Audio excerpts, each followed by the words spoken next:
अस्सलाम वालेकुम एवरीवन, मैं हूं मोहम्मद तलहा और आप लोग देख रहे हैं तलाश फेस एकेडमी। आज सेकेंड ईयर फिज़िक्स का जो मॉडल पेपर है यानी कि फ़िज़िक्स पेपर 2 का मॉडल पेपर जो कि होगा फॉर एनुअल एग्ज़ामिनेशन 2021, उसको जो है वो मैं आपको समझाने वाला हूं। जो नया पैटर्न आया है और उसके समझाने के साथ साथ जो है वो आज के लेक्चर के अंदर, आज की इस वीडियो के अंदर जो MCQs हैं इस मॉडल पेपर के अंदर, उनको भी हम लोग सॉल्व करेंगे। तो सबसे पहले ज़रा पेपर पैटर्न देख लेते हैं कि एक्चुअली सेकेंड ईयर फिज़िक्स का पेपर पैटर्न क्या है, क्या क्या चेंजेस आए हैं।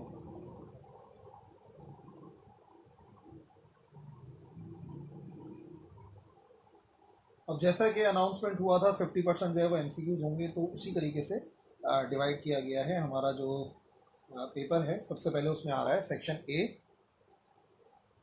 सेक्शन ए के अंदर यहाँ पर देखिए मल्टीपल चॉइस क्वेश्चंस हैं यानी कि MCQs हैं। टोटल 40 MCQs हैं, 40 मार्क्स हैं और टाइम भी जो है वो 40 मिनट्स का है। यानी कि यहाँ पर अगर हम मेंशन करें तो इसका मतलब जो सेक्शन ए है वो कंसिस्ट कर रहा है किसकी चीज़ पर, बेसिकली उसमें MCQs हैं। कितने MCQs हैं यहाँ पे? टोटल 40 मल्टीपल चॉइस क्वेश्चंस हैं, ठीक है ना। और क्योंकि एक नंबर का एक है तो टोटल जो मार्क्स होंगे वो भी 40 मार्क्स हैं। और ऐसा करने के लिए यानी सेक्शन ए को अटेम्प्ट करने के लिए आपको टाइम जो अलाउड है वो है 40 मिनट्स, ठीक है ना। अब ये तो बात आ गई।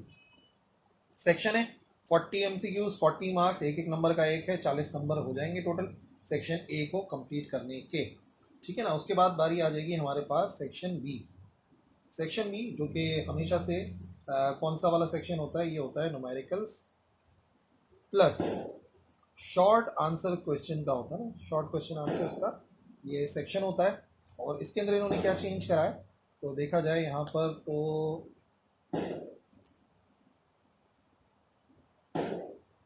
ये आ गया हमारे पास section B, short answer question. इधर क्या है? शॉर्ट आंसर क्वेश्चंस के अंदर 28 मार्क्स हैं टोटल, ठीक है। 7 पार्ट्स हैं जो कि आपने अटेम्प्ट करने हैं और टोटल यहाँ पर आपको गिवन है 12 क्वेश्चंस, ठीक है ना। ये देख भी लो, यहाँ पर टोटल जो है वो 12 क्वेश्चन है, जिसमें से हमें 7 अटेम्प्ट करने हैं। यानी कि अगर हम बताएं आपको तो इसके अंदर टोटल कितने क्वेश्चन हैं यहाँ पे? टोटल क्वेश्चंस क्योंकि शॉर्ट भी हो सकते हैं और न्यूमेरिकल भी हो सकते हैं, तो मैं लिख देता हूँ टोटल क्वेश्चंस कितने हैं यहाँ पे। टोटल क्वेश्चंस 12, जिसमें से आपने अटेम्प्ट करने हैं कोई से 7, यानी कि चॉइस तो है। और याद रखो मार्किंग किस तरीके से है। मार्किंग ये है कि हर क्वेश्चन जो है वो 4 मार्क्स का है, तो टोटल मार्क्स कितने बन जाएंगे जब आप 7 अटेम्प्ट करोगे? 28। तो 28 मार्क्स जो है वही हमारे पास सेक्शन बी के होंगे, जो कि न्यूमेरिकल है, शॉर्ट क्वेश्चन आंसर्स हैं और 4 ही नंबर के होते थे पहले भी और अभी भी 4 नंबर हैं। इसका मतलब सबसे पहले यहाँ पर हमें 40 मार्क्स के लिए सेक्शन ए को कंप्लीट करने के और सेक्शन बी को कंप्लीट करने के हमें मिले 28 मार्क्स। और अगर इसी तरीके से हम कंटिन्यू करते हैं सेक्शन सी की तरफ, तो सेक्शन सी में थोड़ा सा चेंजेस हैं, कुछ नया काम किया गया है। सेक्शन सी के अंदर क्या है इधर देख लो। डिटेल्ड आंसर क्वेश्चंस हैं, लॉन्ग आंसर क्वेश्चंस हैं और 17 मार्क्स हैं। 17 मार्क्स किस तरीके से हैं? टोटल 2 क्वेश्चंस हैं जिसमें से आपने अटेम्प्ट करना है कोई सा ए। लिखा हुआ है draw diagram where necessary the use of scientific calculators allowed, वो तो हम सब जानते ही हैं, ठीक है ना। लेकिन हाँ, नई बात क्या है, वैसे इसमें जो है वो 2 क्वेश्चंस होते थे ए और बी करके, और अब जो है ना इसमें हर क्वेश्चन के अंदर 3 पार्ट हैं, ए है, बी है, सी है, जिसमें से कोई से 2 जो पार्ट होंगे वो 6 नंबर के होंगे और एक पार्ट जो है वो 5 नंबर का होगा, यानी कि टोटल 17 मार्क्स हो जाएंगे, ठीक है। इधर लिख देते हैं क्या क्या है। हमें पता है ये जो डिटेल्ड आंसर क्वेश्चन है इसको लॉन्ग आंसर क्वेश्चन भी कह सकते हैं। कितने हैं टोटल? टोटल क्वेश्चन यहाँ पे 2 हैं और उन 2 क्वेश्चन में से आपने अटेम्प्ट करने हैं एनी वन, सिर्फ एक क्वेश्चन अटेम्प्ट करना है आपने। और इसका मतलब एक ही क्वेश्चन है तो टोटल मार्क्स कितने हो जाएंगे? अगर मैं आपको बताऊं तो यहाँ पे ईच क्वेश्चन जो है वो कैरी करता है 3 पार्ट्स हैं उसके, ए बी सी। इसमें से कोई 2 पार्ट जो है वो 6 मार्क्स के होंगे, कोई से भी 2, डिपेंड करता है जिनकी लेंथ ज़्यादा होगी, और एक जो क्वेश्चन है वो 5 मार्क्स का होगा। तो इसका मतलब अगर मैं यहाँ पर टोटल मार्क्स बनाऊँगा तो कितने मार्क्स बन जाएंगे? टोटल मार्क्स हो जाएंगे हमारे पास 17, ठीक है ना। ये हो गया हमारे पास 17 मार्क्स। तो अब जो ओवरऑल हमारे पास मार्क्स बन गए हैं, अब 17 नंबर जो है वो अगर हम अपने लॉन्ग क्वेश्चंस की बहुत अच्छी तैयारी कर लें तो जस्ट 17 मार्क्स हैं। हाँ, न्यूमेरिकल अब भी 28 मार्क्स हैं, ज़्यादा मार्क्स हैं, बट मेनली जो फोकस होना चाहिए अब आप लोगों का वो होना चाहिए MCQs की तरफ, क्योंकि 40 मार्क्स हैं, 40 MCQs हैं, 40 मिनट हैं और 40 मार्क्स इसमें आप गेन कर सकते हैं। तो ये है हमारा नया फिजिक्स का paper pattern, but only for 2021। ठीक है ना, ये भी बात याद रखनी है, 2021 के लिए सिर्फ ये वाला पैटर्न। ठीक है जी, अब आ जाओ हमारी आज की वीडियो के दूसरे हिस्से में, जहां पर जो मॉडल पेपर के MCQs हैं ज़रा उनको डिस्कस कर लें, क्योंकि बड़ी ज़बरदस्त इंटरेस्टिंग किस्म के MCQs इसके अंदर आए जो कि पहले आप लोगों ने नहीं देखे होंगे सेकेंड ईयर के पास पेपर में। तो ठीक है, स्टार्ट करते हैं from question number 1। Which of the following statement does not represent Ohm's law? इसमें से कौन सी जो है वो ओम्स लॉ को रिप्रेजेंट करती है? ओम्स लॉ क्या है? नंबर 1, ओम्स लॉ क्या है? ओम्स लॉ है V बराबर होता है IR के। क्या क्या पॉसिबल है? पॉसिबल ये है कि V over I is equal to R आ जाएगा, ठीक है, या अगर V ओवर R करेंगे तो बराबर आ जाएगा I के, यानी कि कुछ पॉसिबिलिटीज़ हैं। देख लेते हैं क्या चीज़ पॉसिबल नहीं है इस क्वेश्चन के अंदर। तो देखो, current divide by potential difference is equal to constant. हाँ, करंट और पोटेंशियल डिफरेंस का रेशियो कांस्टेंट रहता है, that is Ohm's law. Potential difference divide by current वो कांस्टेंट होता है, potential difference divided by current वो कांस्टेंट होता है, यानी कि इसका रेसिप्रोकल कर दिया। अच्छा, पोटेंशियल डिफरेंस होता है करंट इनटू रेजिस्टेंस, ये तो होता ही वही है, V is equal to I into R, और यहाँ पे लिखा हुआ है I is equal to R into V. I is equal to R into V, ये तो नहीं होता भाई। I is equal to R into V कभी भी नहीं आ सकता। इसका मतलब इसमें जो सही आंसर है, यानी कि जो रिप्रेजेंट नहीं करता है ओम्स लॉ को, वो यही है, डी। करंट बराबर होता है रेजिस्टेंस इनटू पोटेंशियल के। क्वेश्चन नंबर 2, 3 रेजिस्टर्स हैं, 2 ओम, 3 ओम और 4 ओम, उनको कनेक्ट किया गया, पता नहीं कैसे, we don't know, so that the equivalent resistance is 9 ohm. Equivalent resistance कितनी आ गई? 9 आ गई। तो रेजिस्टर्स को कैसे कनेक्ट किया गया था? क्या सबको सीरीज में लगाया, क्या सबको पैरेलल लगाया? 2 ओम 3 ओम को पैरेलल, और फिर जो भी है ट्राई कर लेते हैं। एक 2 ओम है, एक 3 ओम है, एक 4 ओम है। सबसे पहले सीरीज में लगा के देखते हैं। 2 ओम है, 3 ओम है और 4 ओम है। अगर हम सीरीज रेजिस्टेंस की बात करें तो सीरीज में रेजिस्टेंस बराबर होती है R1 plus R2 plus R3। 2 ओम है, 3 ओम है और 4 ओम है। ठीक है ना, इसको ऐड कर लो। ऐड करने के बाद कितना हो गया हमारे पास? 2 प्लस 3 5, 5 प्लस 4, ये हो जाएगा 9 ओम्स। क्वेश्चन में क्या था? क्वेश्चन में था कि इनको कैसे जोड़ेंगे 9 आ जाए, तो याद रखो all in series. Second part का जो आंसर है वो है ऑल इन सीरीज। पहले ही ट्राई किया, वही आ गया। In order to increase the range of an ammeter, अगर हम चाहते हैं कि एमीटर की रेंज को बढ़ाएं तो शंट रेजिस्टेंस शुड भी क्या होनी चाहिए? उसको बढ़ाएं, कम करें, कांस्टेंट करें? None of them. ये दोनों ऑप्शन तो बिल्कुल ही बेकार लग रहे हैं। इंक्रीज और डिक्रीज के बारे में सोचना पड़ेगा। याद रखो, एम मीटर जब हम बनाते हैं तो गैल्वानोमीटर के पैरेलल हम जितनी छोटी रेजिस्टेंस लगाते हैं उतना बेहतर होता है। ठीक है ना, जितनी छोटी रेजिस्टेंस होगी उतना ज़्यादा उसकी जो है वो रेंज बढ़ जाती है। तो मैं क्या कर रहा हूँ, मैं अगर रेंज बढ़ाना चाह रहा हूँ एम मीटर की, तो मुझे शंट रेजिस्टेंस कैसी लगानी चाहिए? शंट रेजिस्टेंस को मुझे करना पड़ेगा डिक्रीज। ठीक है ना, क्वेश्चन नंबर 3 डिक्रीज आएगा। Number 4, galvanometer has a, galvanometer की रेजिस्टेंस कैसे होती है? गैल्वानोमीटर की एक फिक्स्ड रेजिस्टेंस होती है, जैसे कि मैम आप लोगों ने देखा भी होगा कॉलेज में, अगर प्रैक्टिकल की होंगे 50 ओम्स की रेजिस्टेंस होती है। Galvanometer has fixed resistance. The working of all electrical instruments depend upon dash effect of the current. तमाम के तमाम जो इलेक्ट्रिकल इंस्ट्रूमेंट है वो डिपेंड करते हैं on the magnetic effect of current, कि जब करंट पास होता है तो मैग्नेटिक फील्ड प्रोड्यूस होती है। ठीक है ना, तो ये इस इफेक्ट के ऊपर काम करते हैं। और अगर आपको याद हो वर्किंग ऑफ गैल्वानोमीटर, तो ये कौन सा वाला क्वेश्चन था, उसी में लिखूंगा नाम के साथ। ये था हमारे पास 5। तो 5 में आपको याद होगा कि आम तौर पे जब करंट पास होता है, मैग्नेटिक फील्ड प्रोड्यूस होती है गैल्वानोमीटर के अंदर, तो जो कॉइल है वो रोटेट करता है। ठीक है ना, जहाँ पे हमने तार लपेटा हुआ था एक सिलेंडर के ऊपर, इस तरीके से कुछ याद होगा। तो जब इसमें से करंट पास होता है, जब इसमें से करंट पास होने लगता है, तो फिर मैग्नेटिक फील्ड प्रोड्यूस होती है, जिसकी वजह से क्या करता है? रोटेट करता है। तो सारे के सारे जो इलेक्ट्रिकल इंस्ट्रूमेंट हैं उनकी मेन वर्किंग यही है कि जब भी आप करंट पास कराएंगे तो मैग्नेटिक फील्ड प्रोड्यूस होगी। Number 6, for accurate measurement of current through a circuit the resistance of ammeter should be. Accurate measurement करना चाह रहे हैं करंट की, तो रेजिस्टेंस ऑफ एम मीटर क्या होनी चाहिए?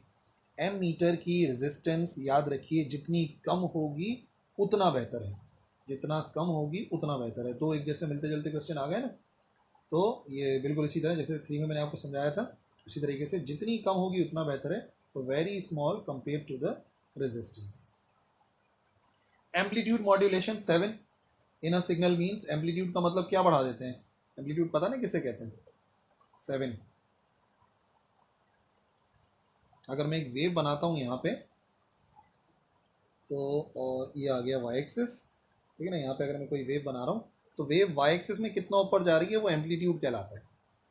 समझ रहे हो ना? वाई एक्सिस में जैसे ये यहाँ से लेके यहाँ तक जा रही है तो ये इसका क्या होता है? ये इसका एम्पलीट्यूड होता है, ठीक है ना। अब आ जाओ वापस क्वेश्चन की तरफ। क्वेश्चन क्या है? एम्पलीट्यूड मॉड्यूलेशन क्या मतलब है? Decrease in the time period, time period x axis से रिलेटेड है। Increase in the vertical width of the signal, यही है। बाकी तो लिखा हुआ है यहाँ पे increase in the horizontal width, horizontal width x axis से रिलेटेड है। ऑल ऑफ देम तो हो ही नहीं सकता। Increase in the vertical width of the signal, अगर एम्पलीट्यूड मॉड्यूलेशन की जाती है तो हम क्या करते हैं? एम्पलीट्यूड मॉड्यूलेशन के अंदर हम लोग जो वर्टिकल विड्थ होती है उसको मॉड्यूलेट करते हैं, उसको हम इंक्रीज करते हैं या डिक्रीज करते हैं, जो भी है, लेकिन उसका ताल्लुक हॉरिजॉन्टल विड्थ से नहीं होता है, ठीक है ना। बल्कि हम सिर्फ क्या करते हैं? एम्पलीट्यूड को बढ़ाते हैं या कम करते हैं। So right answer is to increase in the vertical width of signal. Transistor is a device, और एक ट्रांसिस्टर एक ऐसी डिवाइस है इसमें कितने टर्मिनल्स होते हैं? Transistor is a device which has 3 terminals. Question number 8 है ना। क्वेश्चन नंबर 8, ट्रांसिस्टर के जो है ना वो 3 पार्ट्स होते हैं मेन। जैसे for example N P N, तो याद रखो इसके 3 टर्मिनल होते हैं, एक एन वाला होता है, एक पी वाला होता है, एक एन वाला होता है, या एक एमीटर होता है, एक बेस होता है और एक कलेक्टर होता है। तो क्वेश्चन नंबर 8 का राइट आंसर है 3 टर्मिनल, इसके 3 टर्मिनल्स होते हैं। Question number 9, the Geiger counter is a device to detect. Geiger counter एक डिवाइस है, चैप्टर नंबर 20 का मल्टीपल चॉइस क्वेश्चन है, और वो किस काम में आता है? वो काम में आता है in order to detect ionizing radiations. जो आयनाइजिंग रेडिएशंस है उनको डिटेक्ट करता है, ना मास, ना मोमेंटम, ना ही charge. Question number 10, Wilson cloud chamber uses. Wilson cloud chamber का जो वर्किंग प्रिंसिपल है वो क्या है? सुपर हीटेड लिक्विड होता है उसके अंदर? नो, ऐसा नहीं होता। सिर्फ वेपर्स होते हैं? नहीं। क्या सैचुरेटेड वेपर्स होते हैं? नहीं, सुपर सैचुरेटेड वेपर्स होते हैं। और जो क्लाउड है बेसिकली मैंने आपको समझाया है विल्सन क्लाउड चैम्बर की वीडियो में, जाके देख सकते हो कि जो क्लाउड है बेसिकली वो कौन से वेपर्स होते हैं? वो होते ही हैं सुपर सैचुरेटेड वेपर्स। सो विल्सन क्लाउड चैम्बर जो है वो बेसिकली इस्तेमाल करता है सुपर सैचुरेटेड वेपर्स को। Okay, question number 11, a constant at constant temperature the graph between V and 1/P। ये बड़ी इन्होंने टेक्निक करी है, प्रेशर नहीं लिखा बल्कि 1/P लिखा हुआ है। तो अगर कभी भी कांस्टेंट टेम्परेचर पे यानी कि आइसो थर्मल प्रोसेस होता है और आप ग्राफ बनाएंगे बिटवीन वॉल्यूम एंड 1/P, अगर सिर्फ वॉल्यूम और P का रिलेशन देखो, याद दिलाऊं आपको, ये है क्वेश्चन नंबर 11। बॉयल्स लॉ के मुताबिक इनका रिलेशन ये है कि टेम्परेचर अगर कांस्टेंट है तो इसका मतलब ये इन्वर्सली प्रोपोर्शनल है। अगर क्वांटिटीज़ इन्वर्सली प्रोपोर्शनल होती हैं तो उनके दरमियान का अगर ग्राफ बनाएंगे आप, पीवी डायग्राम बनाएंगे, तो वो एक कर्व बनता है। लेकिन यहाँ पे कहानी क्या है कि हम जो बना रहे हैं ग्राफ, वो हम बना रहे हैं V और 1/P के दरमियान में। तो जब ऐसा ग्राफ होता है तो याद रखो फिर वो कर्व नहीं बनता, बल्कि वो क्या बनती है? वो बनती है एक स्ट्रेट लाइन। तो सही आंसर होगा यहाँ पे straight line. A set of coordinate axes with respect to which measurements are made is called, वो set of coordinates यानी कि x, y, z axis जिसकी रिस्पेक्ट से हम मेजरमेंट्स करते हैं, ऑब्जर्वेशंस करते हैं, उनको कहा जाता है फ्रेम ऑफ रेफरेंस। अगर वो फ्रेम ऑफ रेफरेंस रेस्ट में या कांस्टेंट स्पीड के साथ मूव कर रहा हो तो इनर्शियल फ्रेम होता है। अगर एक्सेलरेटेड फ्रेम वो हो, ऑब्जर्वर हो, तो नॉन इनर्शियल होता है। बट यहाँ पर तो सीधा सीधा आपको नजर आ रहा है कि सेट ऑफ कोऑर्डिनेट्स हैं सिर्फ with respect to which measurements are made. This is called frame of reference. The photoelectrons emitted from a metal surface, जो फोटो इलेक्ट्रॉन्स इमिट होते हैं फ्रॉम मेटल सरफेस, और जाहिर सी बात है फोटो इलेक्ट्रॉन्स का मतलब फोटो इलेक्ट्रिक इफेक्ट की बात हो रही है। तो क्या होता है फ्रॉम द मेटल सरफेस? क्या सारे के सारे रेस्ट में होते हैं? सबकी काइनेटिक एनर्जी सेम होती है? सबका मोमेंटम सेम होता है या स्पीड वेरी करती है from 0 up to the certain maximum value? This is the right answer. जब भी फोटो इलेक्ट्रॉन्स इमिट होते हैं तो ये पर्टिकुलर काइनेटिक एनर्जी नहीं होती है, बल्कि उनकी स्पीड वेरी कर रही होती है, जो 0 से स्टार्ट होती है और कहाँ तक जाती है, एक सर्टेन मैक्सिमम वैल्यू तक। ठीक है ना। और अगर नहीं बात समझ में आ रही तो जाके जो फोटो इलेक्ट्रिक इफेक्ट है उसका लेक्चर देखो, यकीनन समझ में आ जाएगा। Question number 14, when we try to stop a very high photon, अगर कोई हाई फोटोन होता है लाइक गैमा रे, हम उसको रोकने की कोशिश करते हैं तो वो अपनी आइडेंटिटी लूज कर देता है, डिसइंटीग्रेट हो जाता है, टूट जाता है, और वो टूटता है दो पार्ट्स में, पेयर बनाता है इलेक्ट्रॉन और पॉजिट्रॉन का, जिसे पेयर प्रोडक्शन भी कहा जाता है। दिस इज कॉल्ड लो, मैंने पहले बता दिया। तो इलेक्ट्रॉन और पॉजिट्रॉन का बनना, पेयर का बनना, ये कहलाता है पेयर प्रोडक्शन। ठीक है ना। टॉपिक अवेलेबल है ये वीडियो के अंदर। द फोर्स है, ये हो गया question number 15। The force acting on a charge particle projected into magnetic field of induction B is maximum when the angle between B and V of the particle is. Force acting on a particle है, तो particle पे जो force apply होती है, question number 15, question number 15, जो force on moving charge in magnetic field, उसका एक simple सा फॉर्मूला है, याद होगा अगर पढ़ा हुआ है तो। वो फॉर्मूला होता है F is equal to Q V B, और साथ में आता है साइन थीटा। ठीक है। अब क्वेश्चन को अगर हम पढ़ते हैं तो क्या कह रहे हैं कि मैक्सिमम कब होगी फोर्स, जब उनके दरमियान का एंगल कितना हो। तो याद रखो फंक्शन आ रहा है साइन का। साइन का सबसे बड़ा आंसर कब आता है? साइन का सबसे छोटा आंसर आता है 0 डिग्री पे, साइन का सबसे बड़ा आंसर आता है 90 डिग्रीज पर। तो इसका मतलब यही हुआ कि अगर मैं चाहता हूँ कि फोर्स मैक्सिमम हो तो एंगल भी मैक्सिमम होना चाहिए, और मैक्सिमम एंगल का मतलब कितना हो सकता है? 90 डिग्रीज। तो क्वेश्चन नंबर 15 का आंसर हो जाएगा 90। What is the capacity of a capacitor when a charge of 1 coulomb raises its potential by 1 volt? तो एक्चुअली ये फेराड की डेफिनेशन लिखी हुई है, 1 फेराड की डेफिनेशन, कि अगर एक कैपेसिटर जो है वो 1 कूलम चार्ज को स्टोर करता है, ठीक है ना, और पोटेंशियल ड्रॉप कितना होता है? 1 वोल्ट होता है, तो फिर जाके हम कहते हैं कि उसकी जो कैपेसिटेंस है वो कितनी है? 1 farad.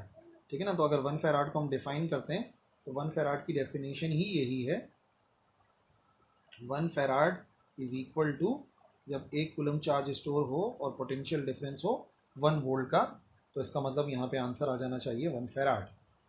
Question number 17, in order to increase the number of electrons in photo electric effect, photo electric effect में हम चाहते हैं नंबर ऑफ इलेक्ट्रॉन्स बढ़ा दें, तो हमें क्या इंक्रीज करना चाहिए? तो ये फीचर है फोटो इलेक्ट्रिक इफेक्ट का कि हम एक पर्टिकुलर चीज़ को चेंज करते हैं तो नंबर ऑफ इलेक्ट्रॉन्स बढ़ जाते हैं, और वो जो चीज़ है वो ना ही काइनेटिक एनर्जी है, ना ही वेलोसिटी है, ना ही थ्रेशोल्ड फ्रीक्वेंसी है। थ्रेशोल्ड फ्रीक्वेंसी मटेरियल पर डिपेंड करती है, वो कौन बढ़ाएगा? वेलोसिटी, काहे की वेलोसिटी बढ़ाएंगे? फिर बात ये काइनेटिक एनर्जी, ये तो दोनों मिलती जुलती चीज़ें आ गई। एक ही आंसर है, और वो सिंपल सा फीचर है फोटो इलेक्ट्रिक इफेक्ट का कि we should increase the intensity of source of light. Source of light की इंटेंसिटी बढ़ाओ, जो एक प्रैक्टिकल भी है, तो करंट बढ़ जाता है, यानी कि नंबर ऑफ इलेक्ट्रॉन्स बढ़ जाते हैं। Isobaric process is the process which takes place at constant. Isobaric में क्या चीज़ सेम रहती है? तो आइसोबैरिक का क्या मतलब बता चुका हूं मैं आप लोगों को, लेक्चर में भी समझाया था। ये हमारा कौन सा है? 18th। आइसोबार, आइसोबैरिक है ना, आइसोबार, दो चीज़ आ रही है। आइसो का मतलब होता है सेम, बार का मतलब होता है प्रेशर। आइसोबैरिक प्रोसेस एक ऐसा प्रोसेस होता है जिसमें प्रेशर सेम रहता है, और प्रेशर सेम रहने का मतलब जो यहाँ पे आंसर है वो प्रेशर ही होगा। ठीक है जी। Question number 19, capacitors of capacitance up to 10 microfarad are usually made of alternating. जो मल्टी लेयर कैपेसिटर्स होते हैं उनकी फॉर्मेशन है इलेक्ट्रोलाइटिक कैपेसिटर्स के अंदर, देख सकते हो। तो वो बनते हैं जब एल्युमिनियम फॉइल और सोक्ड पेपर हो। ठीक है ना, सोक्ड पेपर होता है लिक्विड के अंदर और एल्युमिनियम फॉइल होता है, तो बनता है। इसका मतलब ये थियोरेटिकल क्वेश्चन है बेसिकली, इसमें कोई प्रूफ है नहीं, आप पढ़ सकते हो। कैपेसिटर का जो टॉपिक है उसके अंदर तो एल्युमिनियम फॉइल एंड पेपर दोनों शामिल होते हैं। Question number 20, current of 1.6 ampere draw होता है बैटरी से 10 मिनट के लिए, तो कितना चार्ज फ्लो होगा इस टाइम में? ये हो गया हमारा क्वेश्चन नंबर 20। इधर बता दें, ये हो जाएगा क्वेश्चन नंबर 20। तो सवाल ये है कि हमें क्या मालूम करना है, हमें मालूम करना है चार्ज मालूम करना है, और करंट है 1.6 एम्पियर, वैसे ये फॉर्मूला होता है। और टाइम, तो करंट है 1.6 और टाइम कितना है, टाइम है 10 मिनट, लेकिन 10 मिनट्स को सेकंड्स में ले जाने के लिए क्या करना पड़ेगा, मल्टीप्लाई बाय 60 करना पड़ेगा। तो ये हो जाएगा 1.6 इंटू 600, और 1.6 इंटू 600 होता है 960 के बराबर। तो ये हो जाएगा 960 कूलम। अब ढूंढ लो ये ऑप्शन लिखा हुआ है कि नहीं लिखा हुआ, 960 कूलम, बी जो है। 21 according to Lenz's law the EMF opposes the change that induces EMF and it is therefore known as, जो लेंस लॉ है उसमें लेंस लॉ ये कहता है कि जो इंड्यूस करंट है वो फ्लो होता है ऐसी डायरेक्शन में कि वो अपने प्रोडक्शन को रोकता है, इस वजह से उसे कौन सा ईएमएफ कहते हैं, तो याद रखो नाम से ही जाहिर है, उसे कहते हैं बैक ईएमएफ। फॉरवर्ड ईएमएफ तो कोई लॉजिक नहीं आ रही, कन्वेंशनल पॉजिटिव करंट को कहते हैं बैक ईएमएफ, जो है ये प्रोड्यूस होता है according to Lenz's law. Question number 22, the transistor can never be used as an, good question. Transistor को किसके तौर पे यूज नहीं कर सकते, तो याद रखो हमारी बुक के अंदर दो किस्म के यूजेस तो ट्रांजिस्टर के लिखे हुए हैं। हम एम्पलीफायर को एम्पलीफायर के तौर पे यूज़ करते हैं ट्रांजिस्टर को, और स्विच के तौर पे यूज़ करते हैं। नहीं करते अगर ट्रांजिस्टर को किसी तरीके से, तो वो है रेक्टिफायर के तौर पे। We can not use transistor as an rectifier, क्योंकि वो रेक्टिफाई नहीं करता, वो जो पोलैरिटी होती है एक पर्टिकुलर उसको एब्जॉर्ब नहीं करता। तो नन तो खैर हो गई नहीं, पहला ही आंसर है rectifier. Question number 23, dash transfers energy to and from its surrounding by the process of heating or cooling and the process of mechanical work। कौन सा प्रोसेस कहलाता है वो, जिसके अंदर जो है वो एनर्जी ट्रांसफ़र हो जाती है। ऐसा कौन सा सिस्टम होता है जिसमें एनर्जी ट्रांसफ़र हो जाती है, close system. Yes, close system के अंदर एनर्जी ट्रांसफ़र होती है, क्लोज सिस्टम में एनर्जी ट्रांसफ़र होती है। ओपन सिस्टम के अंदर एनर्जी ट्रांसफ़र हो जाती है, ओपन में तो मैटर भी ट्रांसफ़र हो जाता है, एनर्जी भी ट्रांसफ़र हो जाती है। इसका मतलब क्लोज भी आ रहा है और ओपन भी आ रहा है, तो एक ही बात बची है, बोथ ए एंड बी, दोनों आंसर सही है, बोथ ए एंड बी, क्योंकि ओपन में भी एनर्जी ट्रांसफ़र होती है और क्लोज में भी होती है। When the temperature of source and sink of a heat engine becomes equal, अगर टेम्परेचर बराबर हो जाए हीट इंजन के सोर्स का और सिंक का, तो एफिशिएंसी कितनी हो जाएगी। क्वेश्चन नंबर कौन सा है ये, 24 है। क्वेश्चन नंबर 24 पर लिखा हुआ है कि अगर T1 और T2 बराबर हो जाए, ठीक है ना, लेट से T के बराबर हो जाए, तो एफिशिएंसी क्या होगी। तो एफिशिएंसी का फॉर्मूला होता है 1 minus T2 over T1 into 100। अगर दोनों बराबर हो जाएं, यानी कि दोनों ही T के बराबर हो जाएं, तो T upon T into 100, T से T हो जाएगा कैंसिल होगा 1 माइनस 1 0 होता है, और इंटू 100, तो फाइनल आंसर आ जाएगा 0। तो याद रखो अगर हीट सोर्स और सिंक दोनों का टेम्परेचर बराबर हो जाता है, तो एफिशिएंसी बराबर हो जाती है 0 की। This is first one. Question number 25, the temperature at which the gases, if they remain in gaseous state, exert zero pressure and have zero volume। ठीक है ना, क्या होता है उस टेम्परेचर पर, ऐसा टेम्परेचर है जिस पर ऐसा होता है कि ज़ीरो वॉल्यूम हो जाता है और प्रेशर भी ज़ीरो हो जाता है, वैसे उसे एब्सोल्यूट ज़ीरो कहते हैं, लेकिन मैं आपको याद दिला दूँ चार्ल्स लॉ से आता है। क्वेश्चन नंबर 25, चार्ल्स लॉ में हमने देखा था कि ग्राफ बनता है चार्ल्स लॉ का इस तरीके का ना, वैसे तो हम प्लॉट कर लेते हैं अगर वॉल्यूम और टेम्परेचर को, तो इस तरीके से ग्राफ आता है, लेकिन फिर हम क्या करते हैं, इसी को अगर हम प्लॉट करते हैं, एक्स्ट्रा प्लॉट करते हैं, तो वो यहाँ पर आके एक पॉइंट होता है जहाँ पे वॉल्यूम जो है वो ज़ीरो हो जाता है, और जब हम इसको मेजर करते हैं ना यहाँ से लेके यहाँ तक, तो याद रखो इसका आंसर किसके बराबर आता है, इसका आंसर आता है या तो 0 केल्विन के, ठीक है ना, या फिर ये होता है माइनस के 273 डिग्री सेल्सियस के। और कहते क्या है इसे, इन दोनों को ही कहते हैं एब्सोल्यूट ज़ीरो। देख लेते हैं इसमें तीनों में से कौन सी चीज़ है, माइनस 273 है या 0 केल्विन है, एब्सोल्यूट ज़ीरो है। 1 degree no, 1 no, absolute zero. 25th, gas in a closed container at temperature of 27 Celsius और pressure P है initially, what will be the pressure if the temperature is raised to, pressure कितना हो जाएगा अगर हम जो है वो टेम्परेचर 127 डिग्री सेल्सियस कर दें तो, और प्रेशर इनिशियल पी था, बाद वाला प्रेशर मालूम करना है, और गैस क्योंकि क्लोज कंटेनर के अंदर है तो वॉल्यूम सेम रहेगा। तो कौन सा क्वेश्चन है ये? 26 है। रिलेशन क्या है? रिलेशन ये है कि P V over T constant रहता है, ठीक है। तो इसका मतलब इनिशियल प्रेशर पी था, वॉल्यूम भी सेम रहना चाहिए, वी रहेगा, टेम्परेचर T1 होगा, फाइनली जो प्रेशर है लेट से पी डैश वो हमें मालूम करना है, वॉल्यूम सेम रहेगा, और टेम्परेचर T2 गिवन है। तो यहाँ पे वॉल्यूम से वॉल्यूम हो जाएगा कैंसिल, और बेसिकली हमें मालूम क्या करना है, हमें पी डैश की वैल्यू मालूम करनी है, फाइनल प्रेशर, जो कि आ जाएगा T2 divide by T1 into P के, ठीक है। अब ज़रा T1 और T2 देख लेते हैं क्या है। T1 है हमारे पास 27 और 127, पहले 27 था फिर 127, 27 प्लस 273 लाजमी लिखना पड़ेगा, कैलविन में सॉल्व करते हैं, और 127 तो प्लस 273 लाजमी करना पड़ेगा, इंटू पी लिख देंगे, कन्वर्ट करना ज़रूरी है ना। तो ये जो आंसर है, ये नीचे का आंसर आ जाएगा कितना, ये आ जाएगा 300, और ऊपर का आंसर कितना है, ये हो जाएगा 400 इंटू पी। तो इसका मतलब 2 0 से 2 0 कैंसिल, जो पी डैश का आंसर है वो क्या आ रहा है, पी डैश का आंसर बराबर आ रहा है 4/3 पी के।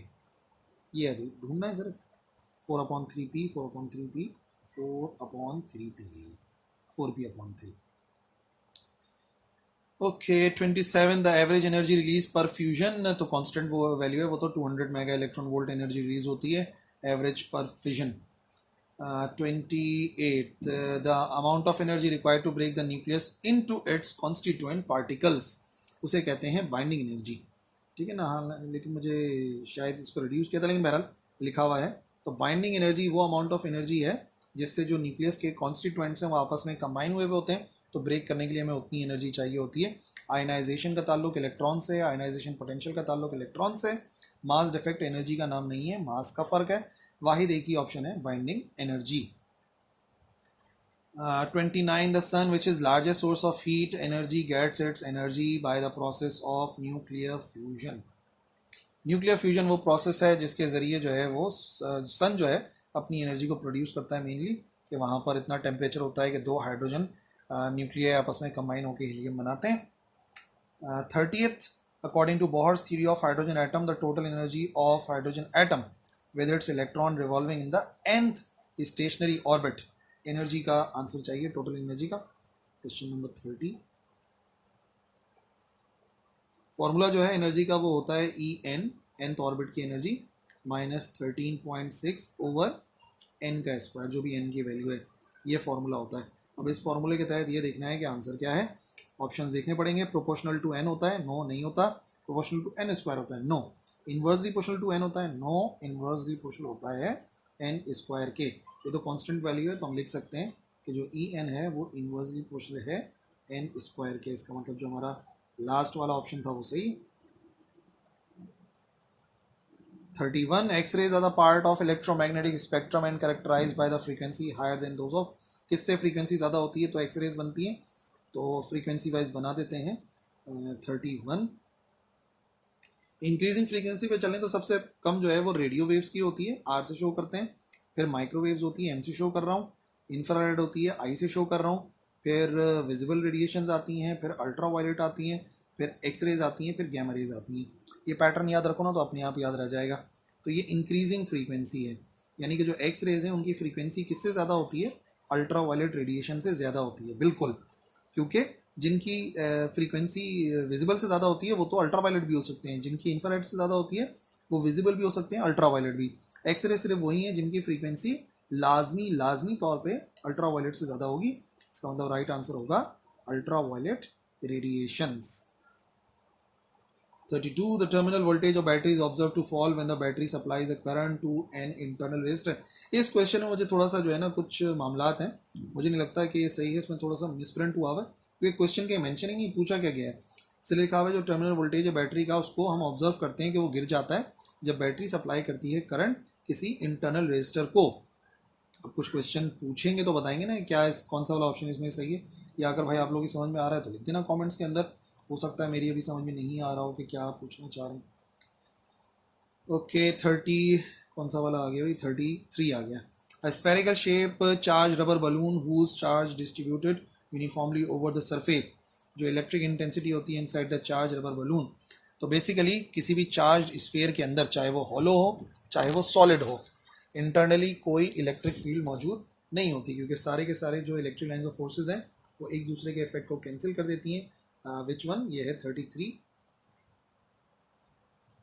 ठीक है ना। वैसे तो आप याद रख सकते हो कि स्फीयर के अंदर इसमें बाहर की तरफ चार्ज मौजूद है, अंदर नहीं होती, लेकिन हाँ अगर मैं आपको लाइंस ऑफ फोर्सेस से बताऊं तो याद रखो लाइंस ऑफ फोर्सेस एक दूसरे को कैंसिल कर देती हैं।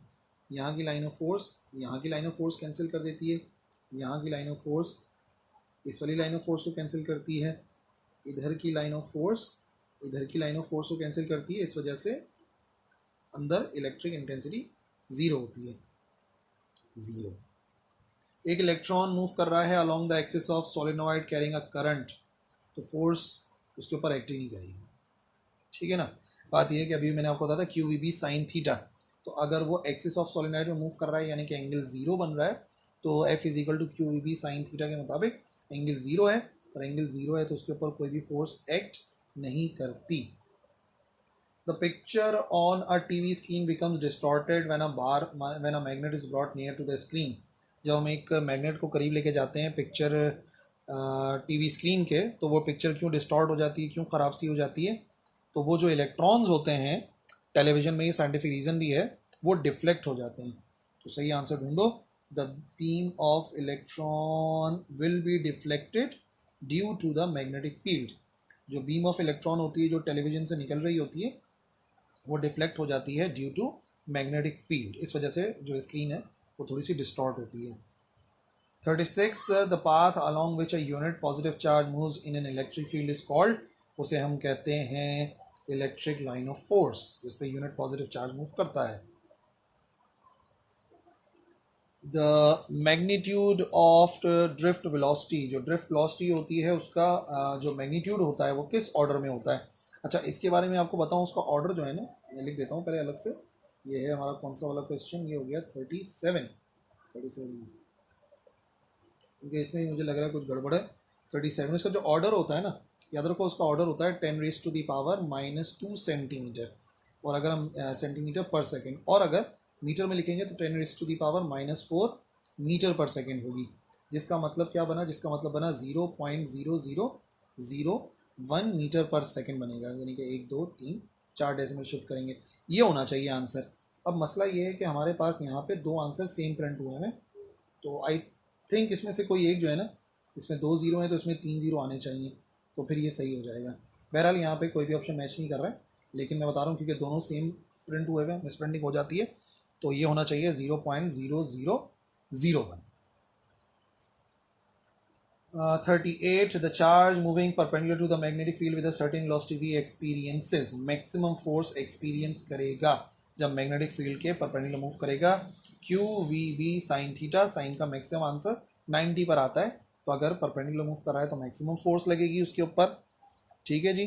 फिर आ गई बात हमारे पास 39 की, the direction of magnetic lines of forces is given by right hand rule कहलाता है। ये जो राइट हैंड रूल, अगर हम अपने राइट हैंड के अंदर किसी भी वायर को होल्ड कर लें जिसमें करंट पास हो रहा है, तो मैग्नेटिक लाइन्स जो है वो मिलती हैं फिंगर्स के जरिए, and that is right hand rule. और आखिरी क्वेश्चन है, बोहर थ्योरी के मुताबिक जो हाइड्रोजन एटम है उसमें इलेक्ट्रॉन रिवॉल्व कर सकता है हमेशा के लिए एक ऑर्बिट के अंदर। तो वो ऑर्बिट क्या होता है, तो याद रखो वो एक सर्किल होता है विद अलाउड रेडियस, एक पर्टिकुलर रेडियस में ही मूव कर सकता है, डिक्रीजिंग रेडियस नहीं होता, वरना तो वो गिर जाता न्यूक्लियस पे। A circle of constantly decreasing radius, वही बात है। A perfect circle of any radius, no any radius नहीं, एक अलाउड रेडियस होता है, ठीक है ना। तो ये थे वो 40 MCQs जो मॉडल पेपर के अंदर है। आई होप समझाने में मैं कामयाब रहा हूँगा, लेकिन अगर कुछ क्वेश्चन है तो आप अभी भी लिख सकते हो कमेंट सेक्शन के अंदर, मैं इंशाल्लाह रिप्लाई करूँगा। दैट्स ऑल फॉर टुडे, अल्लाह हाफिज़।